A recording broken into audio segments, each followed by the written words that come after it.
এই সব বন্ধ কর। আর বল তোর দ্বিতীয় শর্ত কি? আপনার দেখছি খুব তাড়া। হ্যাঁ, দেখুন, আমি এই পরিবারের বউ তো হয়েই যাব, কিন্তু আমি আপনাদেরকে আর একদম বিশ্বাস করি না। আপনাদেরকে কোনো ভরসা করা যায়? আজকে বিয়ে করিয়ে কালকে ডিভোর্স করিয়ে দিতে পারেন। আমি বেচারি সাদা সিধে অসহায় মেয়েটা কোথায় যাব? আর আপনাদের না প্রচুর ডিমান্ড, জানেন? আমার না মাঝে মধ্যে ভীষণ টেনশন হয়, আর যত আমার টেনশন হবে ততটাই আপনাদের কষ্ট বাড়বে।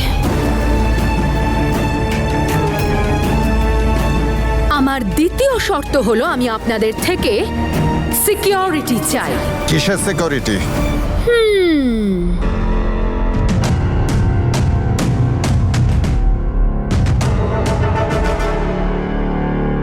এই বাড়ির অর্ধেক অংশ আমার নামে লিখে দিতে হবে।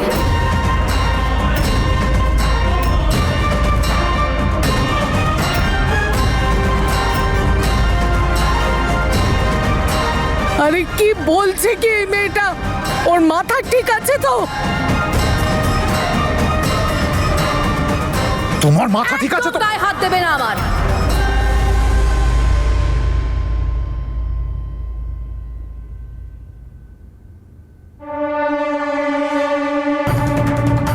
শান্ত হয়ে যা জ্যাসমিন, শান্ত, কুল ডাউন। আরে অমৃত, তুমি বোঝাও না তোমার বড় দাদাকে। রাগ স্বাস্থ্যের পক্ষে হানিকারক। রাগও করবে, শরীরটা তোমার খারাপ হবে, কি লাভ হবে? যখন আপনি বললেন আপনি শুধু বীরকেই ভালোবাসেন, আমার জন্য নিজের প্রতি কন্ট্রোল হারিয়ে গেছিল তনু ম্যাডাম। যাই না কেন পাগল হয়ে গেছিলাম। আর আপনার সাথে কি করে বসলাম। প্লিজ আপনি আমাকে সাহায্য করুন। আমি আর কোনো ভুল করতে চাই না। আমি আপনাকে আর বিরক্ত করবো না। আমি আপনার আর বীরের জীবন থেকে দূরে চলে যাব। I promise.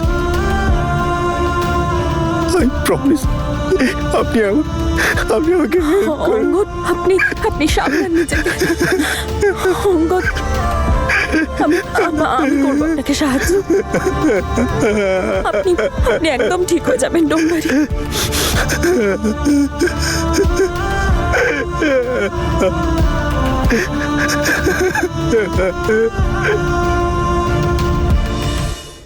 তোর মাথা খারাপ হয়ে গেছে? এই বাড়ির অর্ধেক অংশ তো কি, এই বাড়ির এক টুকরো ইটও তুই পাবি না।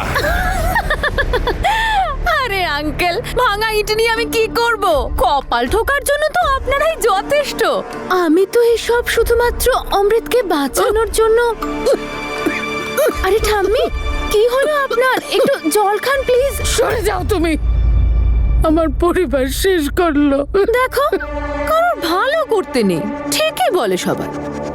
দেখতে পাচ্ছ অমৃত? সেই জন্যই বলছি, বোঝাও নিজের বাবাকে যে একটু পুণ্য করুক, না হলে সবাই মিলে বলবে ঠাম্মির হলো কাশি আর নাতির হয়ে গেল ফাঁসি। জ্যাসমিন, তুই চুপ করবি, না হলে আমি। না গো, ও আমাদের সেই জ্যাসমিন নয় যে এক থাপ্পড়ে সব বুঝে যেত। এখন তো ও আমাদের পোড়া কপাল, আমাদের কি থাপ্পড় মারতে এসছে। সামলাও তুমি নিজেকে। ওকে মানুষ করার ক্ষেত্রে আমরা বোধহয় কিছু ভুল করে ফেলেছি, আর সে ভুলটা এত বড়, এই জীবনে হয়তো আমরা সেটা শোধরাতেও পারবো না। এর হয়ে আমি সবার কাছে ক্ষমা চাইছি। আমি ক্ষমা চাইছি দাদা, ক্ষমা করে দে আমায়, আর ক্ষমা করে দে এদের। চলে যায় এখান থেকে, চল। আরে অদ্ভুত ব্যাপার তো। হ্যাঁ, কেউ এসে হাত জোর করে ক্ষমা চেয়ে নিচ্ছে, কেউ পায়ে পড়ে ক্ষমা চেয়ে নিচ্ছে, কেউ আমার পেছনে ঘুরে ঘুরে ক্ষমা চাইছে। আরে কে জানে কোথায় পাওয়া যায় এত বড় মনের মানুষ যারা ক্ষমা করে দেয়। বাট আই এম সরি, আমার মন এত বড় নয়, আর আমি এত মহানও নই যে আমি ক্ষমা করে দেব, আর আমি এত মহান হতেও চাই না। আমি শুধু এখন একটা জিনিসই ভালো বুঝি, আর সেটা হলো প্রতিশোধ।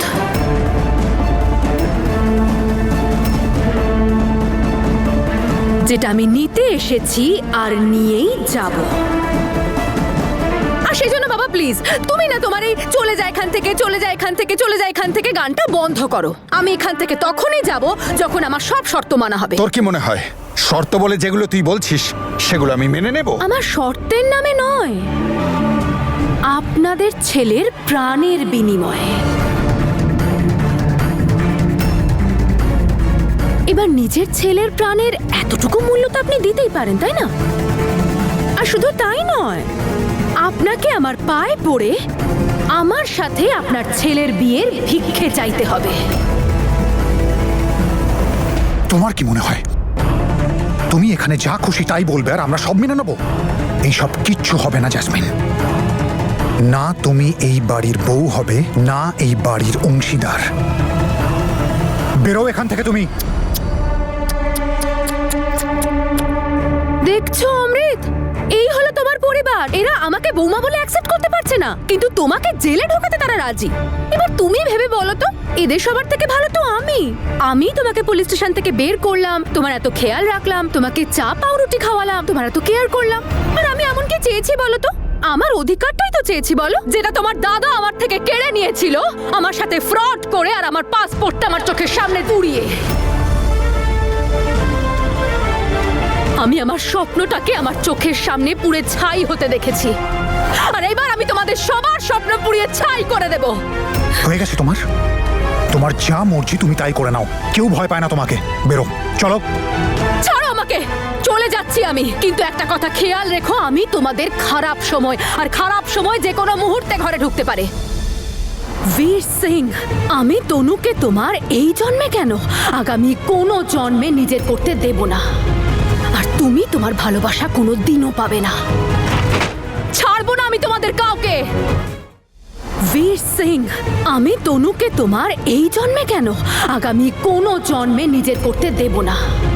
আর তুমি তোমার ভালোবাসা কোনো দিনও পাবে না। ছাড়বো না আমি তোমাদের কাউকে।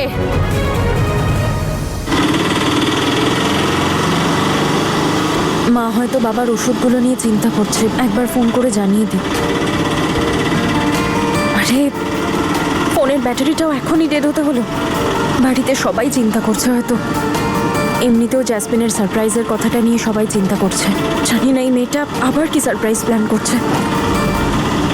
দাদা দাদা, এটা তুমি কি করলে দাদা?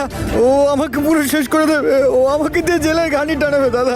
বাবা বাবা, আমাকে প্লিজ বাঁচাও, আমার খুব ভয় করছে বাবা, আমার খুব ভয় করছে বাবা। কিচ্ছু করতে পারবে না। তুই শান্ত হ, তুই শান্ত হ, সবার আগে শান্ত হ। শুনলে না ও কি বললো? ও আমাকে জেলে ঢুকিয়ে দিতে চায়, আমার ফাঁসি হয়ে যেতে পারে দাদা। প্লিজ ওকে আটকাও, আর আমাকে বাঁচিয়ে নাও দাদা। চুপ, আমাকে বিশ্বাস করিস না তুই? আমাকে বিশ্বাস করিস না? হ্যাঁ, কিচ্ছু হতে দেবো না তোর। মা আমাকে প্লিজ বাঁচিয়ে নাও। আমার খুব ভয় করছে মা।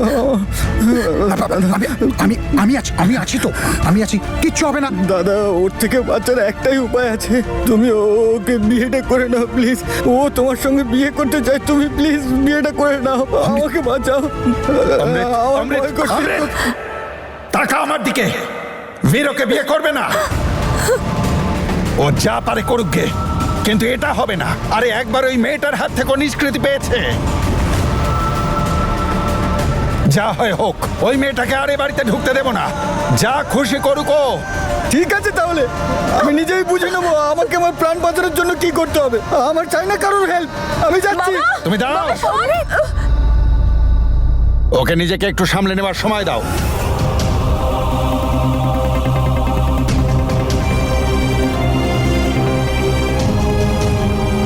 প্রথমে একটা ছেলের পেছনে লাগলো, এখন আবার আরেকটা ছেলের, দুটো ছেলেকে শেষ করে দিল এই মেয়েটা।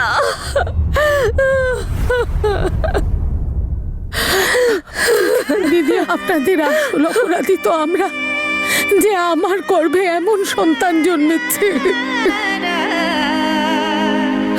ক্ষমা বলে আমাদের ক্ষমা করে দেবেন, আমাদের ক্ষমা করে দেবেন। আপনি নিজেকে কেন দোষারোপ করছেন? আপনি তো তনুর মতো মেয়েকেও জন্ম দিয়েছেন। হ্যাঁ, যে কত লক্ষ্মী বলুন তো। ও যদি একটু তনুর মতন হতো তাহলে আজ এই দিন দেখতে হতো না। এত ছোট মনের হতো না, আমার ছোট ছেলেটার প্রাণ নিয়ে খেলতো না।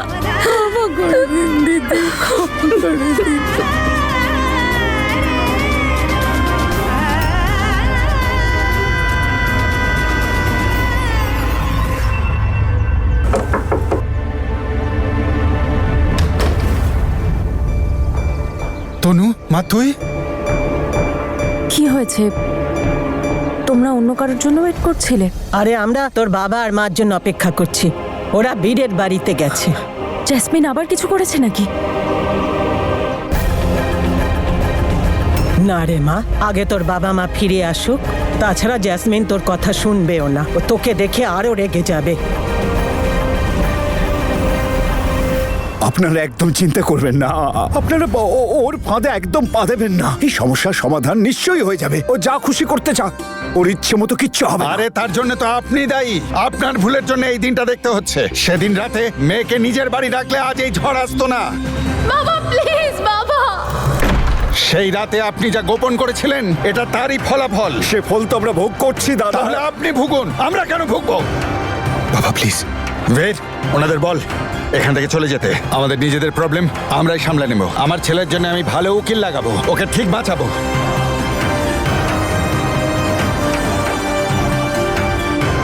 বীর আর তনু কি একসাথে মিলে জেসমিন নামের এই ঝড়টাকে থামাতে পারবে?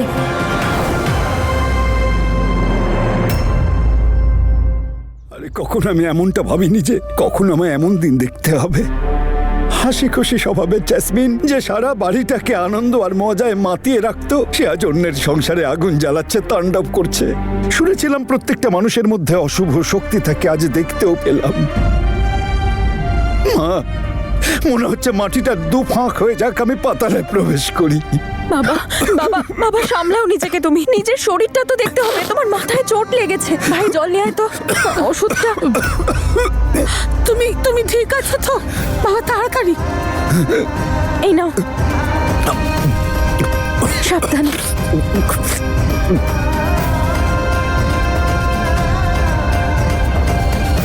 মা, আমাদের এখন শক্ত থাকতে হবে। আমার সম্পূর্ণ বিশ্বাস বাবা আর বীর মিলে কোনো না কোনো সলিউশন নিশ্চয়ই বের করবে। হ্যাঁ উকিল বাবু, আপনি আগামীকালের মধ্যে আমায় জানান এই কেসে কি হতে পারে। বাবা আমার তো এটা ওয়েল সেট প্ল্যান মনে হচ্ছে। এইভাবে অ্যাক্সিডেন্টটা হওয়া, জেসমিনের সেই সময় উপস্থিত থাকা, অমৃতকে বেলে ছাড়ানো, পুরোটাই তো প্ল্যান মনে হচ্ছে। তুই ঠিকই বলেছিস বীর, এসব এত সহজে মিটবে না। এসব ওই বদমাইশ মেয়েটার শয়তানি বুদ্ধি। আমি পুলিশের সাহায্য নেব, কিন্তু ওর সামনে আমি মাথা নিচু করব না। বাবা তুমি যেটাই করতে চাও আমি তোমার সাথে আছি। আমরা কালকে পুলিশ স্টেশনে গিয়ে পুরো ব্যাপারটা জানবো যে কি হয়েছিল। বাবা বীর, তোমরা সত্যি পুলিশ স্টেশন যেতে চাইছো? আরেকবার ভাব তুই বীর। দিদি তুমি অমৃতকে একা ফেলে কেন এলে? বীর, অমৃতের কাছে মা আর মাহি আছে, কিন্তু তুই তো জানিস ওর নাম হলো জেসমিন। ও কিন্তু সব প্ল্যান করেই এসেছে। ও নিজে তৈরি হয়ে এসেছে বলেই তো কনফিডেন্টের সঙ্গে হুমকি দিয়ে গেল। নিশ্চয়ই ওর মাথায় ভয়ঙ্কর কিছু একটা চলছে। ও ওদিকে একটা প্ল্যান করেছে আর আমরা এদিকে হাত গুটিয়ে বসে থাকবো? আমার পুরো বিশ্বাস আছে যে পুলিশের সাথে কথা বলে নিশ্চয়ই একটা উপায় বেরোবে।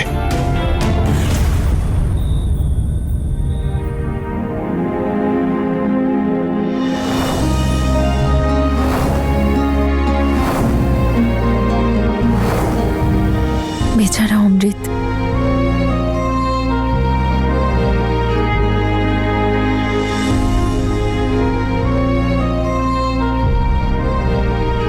বীরেরও অবস্থা নিশ্চয়ই খুব খারাপ।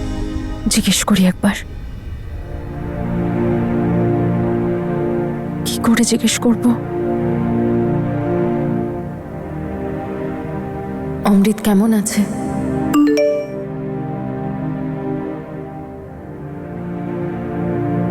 এক্ষুনি ওষুধ খেয়ে ঘুমিয়েছে, খুব চিন্তায় ছিল।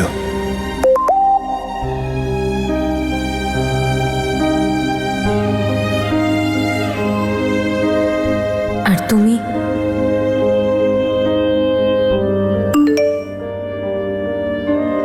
খুব অস্বস্তিতে আছি, কিছু বুঝতে পারছি না। তোমার সাথে দেখা করতে পারি? আমার একটু ভালো লাগবে।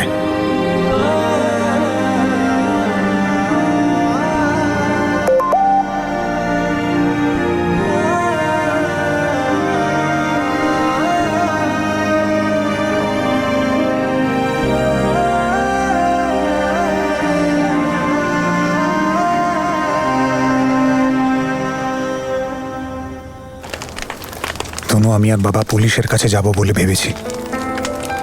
জানো, ভিতর থেকে একটা ভয় কাজ করছে, যদি কিছু উল্টোপাল্টা হয়ে যায়, যদি পুলিশ অমৃতকে, জানো, আমি বাড়িতে সবার সামনে স্ট্রং থাকছি, আমিও ভিতর থেকে খুব ভয়ে রয়েছি। জানো, কিচ্ছু বুঝতে পারছি না, কি করে বাঁচাবো অমৃতকে, কি করব, কিচ্ছু বুঝতে পারছি না। তোমায় শক্ত থাকতেই হবে বীর। তুমি বাড়ির বড় ছেলে, সবার আস্থা এখন তোমার উপরেই। আর যদি তুমি ভেঙে পড়ো তাহলে সবাইকে কে সামলাবে, কে দেখবে ওদের? আর পুলিশের কাছে যাওয়া ছাড়া তো আমাদের কাছে কোনো উপায়ও নেই, কারণ এটা একটা অ্যাক্সিডেন্ট কেস, আর এটা পুলিশ সামলালে তবেই ভালো হবে। আর কত ভয় পাবো জ্যাসমিনকে, কতদিন? ভয়ের কোনো শেষ হয় না বীর। এবার যা করবে আইনই করবে। তনু, আমার এমন একটা ফিল হচ্ছে যে জ্যাসমিন এই পুরো ব্যাপারটা একটা প্ল্যান করে করেছে। মানে তুমি নিজেই দেখো যে জ্যাসমিনের সেই সময় সেখানে থাকা, অমৃতকে সেখান থেকে পালাতে বলা, ওর বেল করা, আর এই সবও একা করতে পারে না, কেউ তো আছে ওর সাথে যে ওর হেল্প করছে। তুমি জানো, আমি যখন জ্যাসমিনকে ছেড়েছিলাম ওর থাকা খাওয়ার পয়সা ছিল না, কি সব বাজে বাজে কাজ করতো। খেলা কি করে পাল্টে দিতে হয় সেটা আমি জানি, আর সেই জন্য আমি খুব ভালো করে জানি যে কখন কোন কাজ কিভাবে করতে হয়। তাই আমার কাছে টাকাও আছে আর লক্ষ্যও আছে। আর আমি একটু অবাক হব না যদি এদের মধ্যে কেউ একজন ওকে হেল্প করে। তুমি আর বাবা পুলিশের কাছে যাওয়ার সিদ্ধান্তটা একদম ঠিক নিয়েছো, কারণ এটাই একমাত্র উপায় ওকে আর ওর অন্যায়গুলোকে আটকানোর। এই অ্যাক্সিডেন্টটা ভুল করে হয়েছে, তাই আইন ওকে কোনো বড় শাস্তি দেবে না বীর, কিন্তু এইসব হলে জ্যাসমিনের সাহসটা অন্তত কমবে, ওর অপরাধগুলো তো বন্ধ হবে। থ্যাংক ইউ সো মাচ তনু, আমাকে সাহস দেওয়ার জন্য।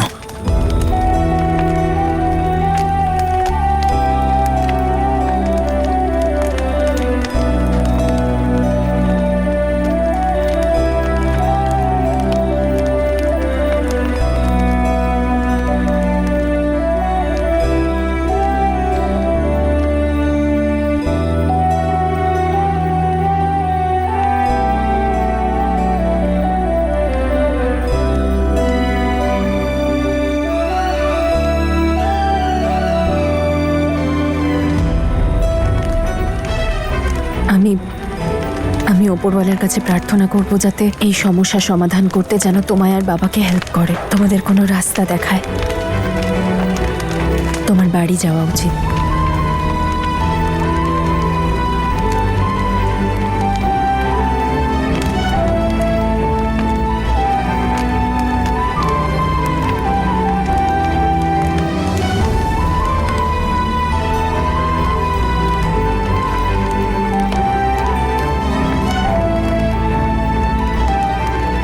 সবাইকে শক্তি দিও ওপরওয়ালা, আশীর্বাদ করো।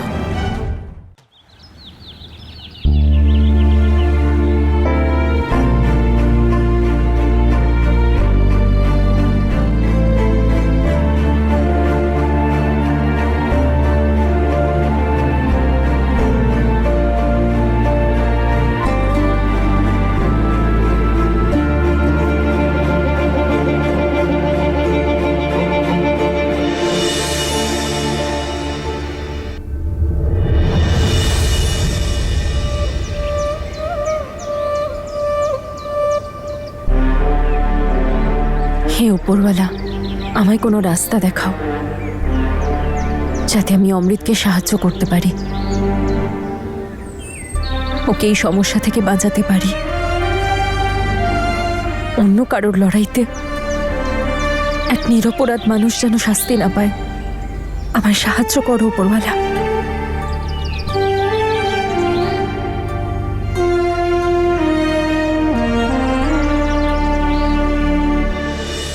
আমি এটুকু তো জানি যে এই সব কিছুর পিছনে জ্যাসমিনই আছে, কিন্তু আমার এরকম কেন মনে হচ্ছে যে কিছু তো আছে, এমন কিছু যা আমি বুঝতে পারছি না।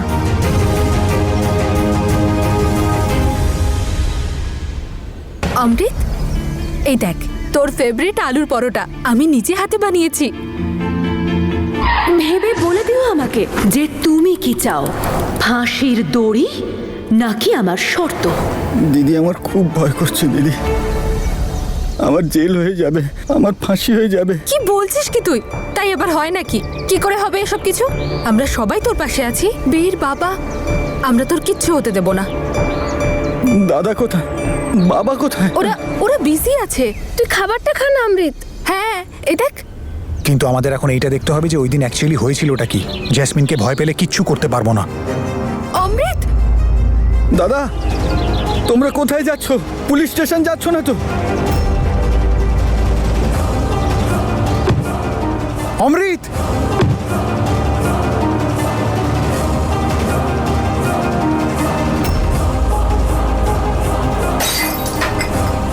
দাদা, বাবা, আমি তোমাদের বারণ করেছিলাম না যে তোমরা তোমরা কোথাও যাবে না? তোমরা এরকমটা কেন অমৃত! করছো? তোমরা যদি পুলিশ স্টেশনে যাও তাহলে আমার জেল হয়ে যাবে, অমৃত, ফাঁসি হয়ে অমৃত, যাবে। আমাদের জানতে তো দে সেদিন কি হয়েছিল, কিছু তো করতে দে। দেখ, আমাকে বিশ্বাস কর, আমি তোর কিচ্ছু হতে দেবো না, কিচ্ছু হবে না তোর। দাদা তুমি বললেই কি পুলিশ এটা মেনে নেবে নাকি? সেদিন অ্যাক্সিডেন্টটা আমার গাড়ি দিয়েই হয়েছিল আর সেই মানুষটা মারাও গেছে। তুমি বুঝতে পারছো না প্রথমে নাকি? তুই এই জিনিসটাকে মাথা থেকে বার কর। ওটা একটা অ্যাক্সিডেন্ট ছিল, তুই ইচ্ছে করে করিসনি। আর অ্যাক্সিডেন্টের শাস্তি সবসময় ফাঁসি হয় না। কিন্তু যাবজ্জীবন তো হয় দাদা, যাবজ্জীবন। অমৃত আমার ভাই, ওটা জ্যাসমিনের একটা ষড়যন্ত্র। তুই নিজেই ভাব, সেই মুহূর্তে জ্যাসমিনের ওখানে থাকা, তোকে পালাতে বলা, তোর বেল করা, এই সব ষড়যন্ত্র। আর আমাদের আইনের ওপর বিশ্বাস রাখা উচিত, জ্যাসমিনের ওপর নয়। ভাই আমার শোন, দেখ, আমরা সব থেকে ভালো উকিল হায়ার করব, যা করতে পারি তাই করব। দাদা তোমরা আমার কথা বুঝতে পারছো না। তুই এখন খুব ঘাবড়ে আছিস। ঘরে গিয়ে বিশ্রাম নে, পুরোটা আমাদের উপর ছেড়ে দে। আমরা কিচ্ছু হতে দেব না। যা, ওকে না বাবা, ভেতরে নিয়ে যাও। তুমি কোথাও যেও না বাবা, আমার ফাঁসি হয়ে যাবে বাবা। ভেতরে যা, না যা বাবা, ভেতরে। তোমরা বোঝার চেষ্টা করো নিয়ে যাও বাবা, ওকে। আমার ফাঁসি হয়ে চল যাবে, বীর। আমার যাবজ্জীবন হয়ে যাবে বাবা। জ্যাসমিন আমাকে ছাড়বে না বাবা, আমি কিছু একটা করে বসবো প্লিজ বাবা। দাদা কেন করছো দাদা? কেন বুঝতে পারছো না তোমরা? আমার ফাঁসি হয়ে যাবে, তোমরা কেন বুঝছো না? আমার খুব ভয় করছে।